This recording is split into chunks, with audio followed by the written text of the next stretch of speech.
کیسے ہیں آپ لوگ؟ میں ہوں عبدالواجد، آپ دیکھ رہے ہیں ثانی فوڈ۔ آج ہم بنانے جا رہے ہیں کشمیر کے اندر بہت ہی عمدہ اور شاندار قسم کی چائے۔ جس طرح سے بنائی جاتی ہے ہم آپ کو بتاتے ہیں۔ سب سے پہلے لکڑی جمع کرتے ہیں، پھر اس میں آگ لگائی جاتی ہے۔ اس کے بعد ہم نے ایک پتیلا لیا ہے، پتیلے کے اندر 3.25 کپ ہم نے پانی ڈالا ہے۔ اس کے بعد 100 گرام ہم نے دودھ ڈالا ہے۔ میرے اللہ کی شان دیکھیں، اس کی رحمتیں، اس کی برکتیں۔ چینل پہ نئے تو چینل کو سبسکرائب ضرور کیجیے گا، یہ آپ لوگوں کی طرف سے پیار ہے، محبت ہے، اور کمنٹس کا اظہار ضرور فرمائیے گا۔ خاص طور پہ اسپیشلی آپ لوگوں کو میں یہ کہوں گا کہ جون جولائی میں چھٹیاں ہوتی ہیں، کراچی کے اندر گرمی ہوتی ہے، آپ ضرور کشمیر کا چکر لگائیں۔ جون جولائی میں یہاں ٹھنڈ ہوتی ہے، بہت ہی زبردست موسم ہوتا ہے۔ میرے اللہ کی شان دیکھیں، اس کی رحمتیں، اس کی برکتیں۔ یہ دیکھیں ہماری بوائل آ چکی ہے۔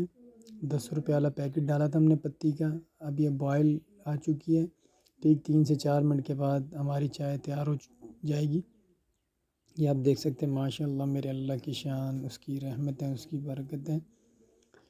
کشمیر میں اس طرح کا ماحول ہے، وہاں گیس اویلیبل نہیں ہے، لکڑی کی مدد سے آگ لگائی جاتی ہے، اور لکڑی کا اپنا ہی بہت ہی عمدہ اور شاندار قسم کا ذائقہ ہوتا ہے۔ یہ آپ دیکھ سکتے ہیں ہماری چائے تیار ہو چکی ہے۔ اب ہم اس کو نکالیں گے کپ کے اندر۔ یہ آپ دیکھ سکتے ہیں لکڑی کا ٹیسٹ کا اپنا ہی مزہ ہے، بہت ہی عمدہ اور شاندار قسم کی چائے بنتی ہے۔ چائے ایسی جو دل خوش کر دے۔ ایک دفعہ ضرور آپ لوگ کشمیر کا چکر لگائیں اگر آپ کو ٹائم ملے۔ چائے ہماری تیار ہو چکی ہے، یہ ہم کپ میں نکال لیں۔ اپنا خیال رکھیے گا